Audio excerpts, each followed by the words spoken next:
আপনার বাসার ফ্যান কিভাবে জাম হলে জাম ছাড়াবেন এই ভিডিওতে দেখবেন। আসসালামু আলাইকুম ভিউয়ার্স, আমাদের প্রত্যেকের বাসায় এই ধরনের জালি ফ্যান, টেবিল ফ্যান থাকে। এই ফ্যানগুলো জাম হয়ে যায়, চালু করলে ঘুরে না। কিভাবে এই ফ্যান ঠিক করা যাবে? নিজের ফ্যান আপনি নিজেই ঠিক করতে পারবেন, মেকারের কাছে নিতে হবে না। এই ভিডিও দেখলেই আপনারা পারবেন। এই এক ভিডিওতেই আপনারা শিখে নেবেন কিভাবে আপনার ফ্যানের জাম ছাড়াবেন, ফ্যান ঠিক করবেন। তার আগে বলে নিচ্ছি প্রিয় বন্ধুরা, যদি চ্যানেলটি সাবস্ক্রাইব না করে থাকেন দয়া করে চ্যানেলটি সাবস্ক্রাইব করে দিন, এবং সাবস্ক্রাইব করে থাকলে অসংখ্য ধন্যবাদ। এবং এই ধরনের ভিডিও পেতে হলে আমাদের চ্যানেলটি সাবস্ক্রাইব করে রাখুন এবং শেয়ার করে আপনার অন্য বন্ধুদেরকেও দেখার সুযোগ করে দিন। আমাদের এই হাওলাদার টিভির সাথে থাকুন এবং আপনি ভিডিওটি স্কিপ করবেন না। স্কিপ করলে বুঝতে পারবেন না কিভাবে ফ্যানের জাম সারানো হয়। এই এক ভিডিও দেখলেই আপনি শিখতে পারবেন কিভাবে ফ্যানের জাম সারানো হয়। দেখুন, দেখতে থাকুন। আপনি প্রথমে ফ্যানের উপরে একটি ঢাকনা থাকে, কালো ঢাকনাটি দেখতে পাচ্ছেন, ওটা সরিয়ে নেবেন।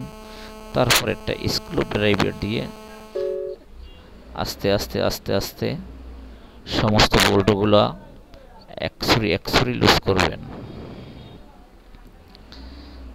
এই যে দেখেন, আমি লুজ করতে আছি। এভাবে একটি স্ক্রু ড্রাইভার দিয়ে 4টে বোল্ট থাকে, 4টে বোল্ট আপনি একসুরি লুজ করে নেবেন। তারপরে দেখতে থাকেন কি করতে থাকি। ভিডিওটা স্কিপ করবেন না, স্কিপ করলে আপনারা বুঝতে পারবেন না। দেখতে থাকুন।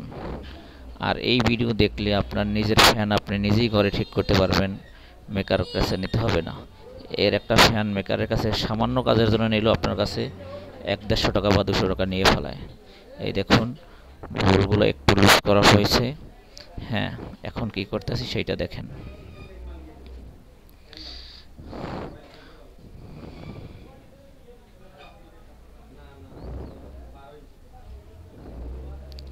ভিডিওটা স্কিপ করবেন না, দেখতে থাকুন।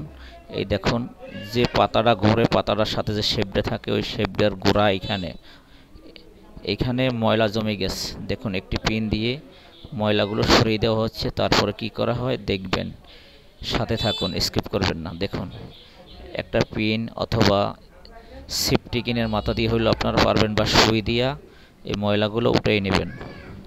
সুন্দর করে ঘুরে ঘুরে ময়লাটা সাফ করে নেবেন। ময়লাটা সাফ করা হলে একটু মুখ থেকে ফু দেবেন অথবা বাতাস দিয়ে ময়লাটা সম্পূর্ণ পরিষ্কার করে দেবেন।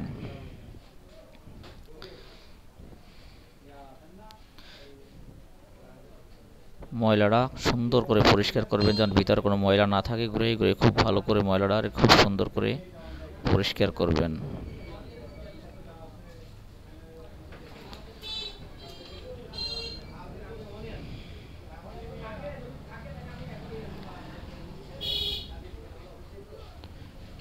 হ্যাঁ বন্ধুরা, ময়লাটি পরিষ্কার করা হয়ে গেলে এভাবে তেল দিয়ে দিবেন। পরে তেল, আপনার ঘরে নারকেল তেল থাকলে নারকেল তেল দিবেন, অথবা বেশি ভালো হয় যদি মেশিনের তেল থাকে, কারো সেলাই মেশিনের তেল থাকে দিবেন, অথবা কেরোসিন।